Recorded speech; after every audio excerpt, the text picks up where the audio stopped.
வாழ்க வளமுடன். ஓம் நமச்சிவாய. அனைத்து தமிழ் உள்ளங்களுக்கும் வணக்கம்.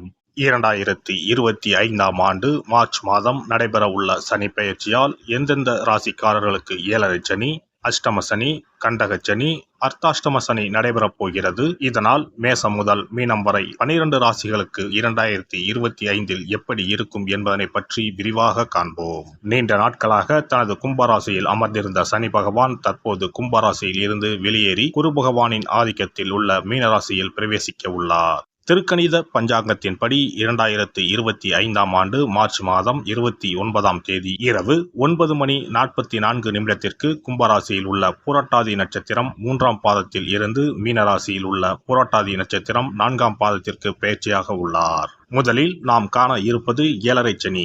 ஏழரை சனியை 2.5 ஆண்டு காலமாக பிரித்து சொல்லலாம். முதல் 2.5 வருடத்தை விரயசனி என்றும், அடுத்து வரக்கூடிய 2.5 வருடத்தை ஜென்மசனி என்றும், இறுதியாக வரக்கூடிய 2.5 வருடத்தை பாதச்சனி என்றும் அழைக்கின்றோம். கடந்த ஆண்டு 2023இல் இருந்து மகர ராசிக்கு பாதசனியும், கும்பராசிக்கு ஜென்மசனியும், மீனராசிக்கு விரயசனியும் நடைபெற்று வருகிறது.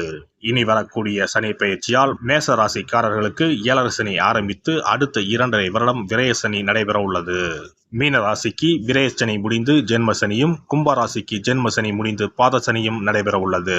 மகர ராசிக்காரர்கள் ஏழரை சனியில் இருந்து முழுமையாக விடுதலை அடைய உள்ளீர்கள். ராசிக்கு 4ஆம் இடத்திற்கு சனி பகவான் வரும் பொழுது நடைபெறுவது அர்த்தாஷ்டம சனியாகும். ராசிக்கு 7இல் சனி பகவான் வரும்போது நடைபெறுவது கண்டக சனியாகும். ராசிக்கு 8இல் சனி பகவான் வரும்போது அஷ்டம சனி நடைபெறும். வரும் சனி பெயர்ச்சியின் போது மகரம், கடகம், விருச்சிக ராசிக்காரர்கள் சனியின் பாதிப்பில் இருந்து விடுபட உள்ளீர்கள். மேச ராசிக்கு விரயச்சனியும், ரிஷப ராசிக்கு லாபச்சனியும், மிதுன ராசிக்கு கர்மச்சனியும், கடக ராசிக்கு பாக்கியச்சனியும் நடைபெறப் போகிறது. சிம்ம ராசிக்கு அஷ்டமச்சனி, கன்னி ராசிக்கு கண்டகச்சனி, துலாம் ராசிக்கு ரோகச்சனி, விருச்சிக ராசிக்கு பஞ்சம சனி, தனுசு ராசிக்கு அர்த்தாஷ்டம சனி, மகர ராசிக்கு சகாய சனி, கும்பராசிக்கு பாதசனி, மீன ராசிக்கு ஜென்மசனி நடைபெற உள்ளது. இனி இந்த பெயர்ச்சியால் உங்கள் ராசிக்கு உண்டாகும் சுபபலன் என்ன என்பதனையும், அசுப பலன் ஏற்படுமாயின் ராசிக்காரர்கள் செய்ய வேண்டிய பரிகாரம் என்ன, வழிபட வேண்டிய தெய்வம் யார் என்பதனை பற்றியும் விரிவாக காண்போம். நடைபெற போகும் இந்த சனி பெயர்ச்சியால் உங்கள் வாழ்வில் வளமும் நலமும் செல்வ செழிப்பும் பெற்று வாழ்வில் உயரிய நிலையை அடைய எல்லாம் வல்ல எம்பெருமானை வேண்டி விரும்பி கேட்டுக்கொள்கிறேன். சனி பெயர்ச்சியில் நல்ல பலன்களை பெறப்போகும் 5 ராசிகளில் ரிஷபமும் ஒன்று. இனி உங்களை யாராலும் அடிச்சுக்கவே முடியாது. எண்ணற்ற பலன்களை அள்ளி கொடுக்க போகிறார் சனி பகவான். என்னென்ன பலன்களை சனி பகவான் அள்ளித்தரப் போகிறார் என தெரிந்து கொள்ளலாம். ரிஷப ராசிக்கு 11ஆம் இடத்தில், அதாவது லாபஸ்தானத்தில் 30 ஆண்டுகளுக்கு பிறகு சனி பகவான் வந்து அமர்கிறார். ஒரு ஓவரில் 6 பந்து என்றால் 6 பந்துகளும் இனி சிக்ஸர் தான். வெளியில் சொல்ல முடியாத பலவித பிரச்சனைகளில் இருந்து வந்திருப்பீர்கள். ஏனென்றால் இதுவரை ஜென்மகுரு நடந்து வந்தது. ரிஷப ராசிக்கு அதிபதி சுக்கிரன். பார்த்தால் பளிச்சென்று ஆடம்பரமாகவும் தேசசாகவும் தோற்றமளிக்கும் இவர்களுக்கு வெளியில் தெரியாத பல பிரச்சனைகள் இருக்கும். ரிஷபராசிக்காரர்கள் தாங்கள் இருக்கக்கூடிய இடங்களை செழிப்பாக வைத்திருப்பார்கள். பலரை தங்கள் பக்கம் ஈர்க்கக்கூடியவர்களாக இருப்பார்கள்.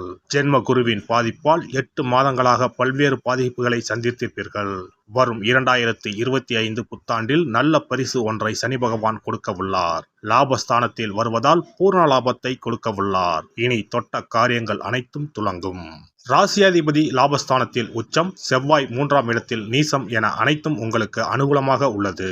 புதிய கிளைகள் தொடங்குவது, ஐடி, ரியல் எஸ்டேட், லாஜிஸ்டிக் போன்றவற்றில் புதிய ஆட்களை நியமிப்பது, புதிய பொருட்களை அறிமுகம் செய்வது, புதிய இயந்திரங்களை இறக்குமதி செய்வது போன்றவற்றில் வெற்றி காண்பீர்கள். எந்த துறையில் இதுவரை பயணித்தீர்களோ அதில் விஸ்தாரமாக உங்களை மாற்றிக்கொள்ளலாம். மீடியா துறையில் இருப்பவர்களுக்கு மிகப்பெரிய ஜாக்பாட் அடிக்கப் போகிறது. எதிர்பாராத வெற்றி, மக்கள் கொண்டாடக்கூடிய அமைப்பு உள்ளது.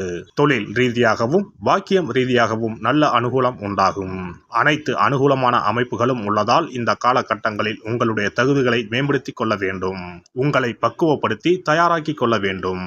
மாபெரும் யோகங்களை 2025ஆம் ஆண்டில் சனி பகவான் அள்ளித்தரப் போகிறார். குரு பகவான் 2ஆம் வீட்டில் வருவதால் பணமழை கொட்டும். பொருளாதாரம் மேம்படும். பெயர் புகழ் உண்டாகும். குழந்தைகள் சம்பந்தப்பட்ட விஷயங்களில் அபிவிருத்தி உண்டாகும். சுப நிகழ்ச்சிகள் நடைபெறும். வெளிநாட்டு தொடர்பு, விசா கிடைப்பது போன்ற அனைத்து விஷயங்களும் நடக்கும். குழந்தை விஷயங்களில் சாந்தி சமாதானம் உண்டாகும். 8ஆம் வீட்டை நட்பு கிரகமான சனி பகவான் 10ஆம் பார்வையாக பார்ப்பதால் வம்பு வழக்குகளுக்கு தீர்வு ஏற்படும். இந்த ஆண்டில் ரிஷபராசிக்காரர்களுக்கு பூர்ணமான பலன்களை சனி பகவான் அள்ளித்தரப் போகிறார். உத்தியோகம், வியாபாரம், தொழில் என அனைத்து விஷயங்களிலும் அனுகூலம் உண்டாகும். 9ஆம் அதிபதி 11ஆம் வீட்டுக்கு வருவதால் பூர்ணமாக வெளிநாட்டு தொடர்பில் அனுகூலமான பலன்கள் கிடைக்கும். வெளிநாட்டுக்கு சென்று படிக்கும் வாய்ப்புள்ளது. காத்திருந்த விஷயங்களுக்கு எல்லாம் கதவுகள் திறக்கும். AI படிப்புகளில் புதிய உச்சத்தை ஏற்படுத்தும். பெண்களை பொறுத்தவரை மிகவும் தைரியமாக செயல்படுவீர்கள்.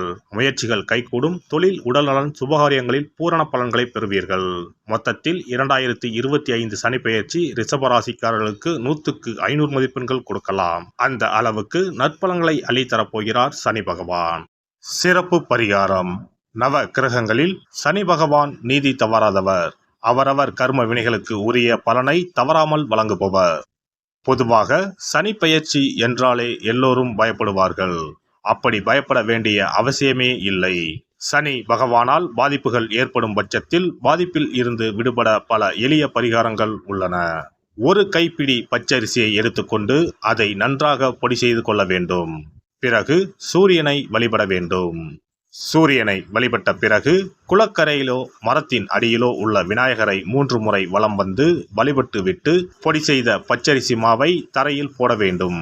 அப்படி போடும் மாவை எறும்புகள் எடுத்துச் செல்லும். குறிப்பாக வன்னி மரத்தின் அடியில் இருக்கும் விநாயகரை வலம் வருவது மிகவும் விசேஷம். இந்த பரிகாரத்தை எப்போதுமே தொடர்ந்து செய்வது மிகவும் நல்லது. ஒருவருக்கு சனி தசை வந்துவிட்டால் அவருக்கு சந்தேக புத்தி வந்துவிடுகிறது. யார் சொல்வதையும் ஏற்றுக்கொள்ள மாட்டார்கள். குறிப்பாக அஷ்டமத்து சனி மிகவும் கஷ்டப்படுத்திவிடும். 7.5 சனியின் பாதிப்பை விடவும் அஷ்டமத்து சனி மிக அதிக பாதிப்பை ஏற்படுத்தும். அஷ்டம சனி நடப்பவர்கள் சனியினால் ஏற்படக்கூடிய பாதிப்புகளில் இருந்து விடுபட பின்கூறும் நியதிகளை கடைபிடித்தால் பாதிப்புகளின் தாக்கத்தில் இருந்து விடுபடலாம். சனி தசை நடக்கும்போது எந்த செயல் செய்தாலும் தாமதமாகும். அதற்காக கோபப்படக்கூடாது. பொறுமையாக இருக்க பழகிக்கொள்ள வேண்டும். தினமும் காகத்துக்கு எள் கலந்த சாதம் வைக்கவும். பிரதோஷ பூஜைகளில் பங்கேற்பது நல்லது. சனிக்கிழமை தோறும் சனி பகவானுக்கு இரும்பு அகல் விளக்கில் நல்லெண்ணெயில் தீபம் ஏற்றி வழிபடவும். கருங்குவளை மலர்களால் சனி பகவானுக்கு அர்ச்சனை செய்து வரலாம். வன்னி மர இலைகளை மாலைகளாக தொடுத்து சிவபெருமானுக்கு சனிக்கிழமை தோறும் சாற்றி வணங்கி வழிபடவும். சனிக்கிழமை அன்று அசைவ உணவு கண்டிப்பாக சாப்பிடக்கூடாது. சனிக்கிழமை தோறும் நல்லெண்ணெய் குளியல் செய்தால் கெடுதல் குறையும். விநாயகர் வழிபாடு செய்யலாம். அனுமன் வழிபாடு சனி பகவானின் தொல்லைகளை குறைக்கும். ஞாயிற்றுக்கிழமை மாலை ராகு கால வேளையில் கால பைரவரை வணங்கி வரலாம். தேய்பிறை அஷ்டமி நாளில் கால பைரவரை வணங்கி வருவது நன்மை தரும்.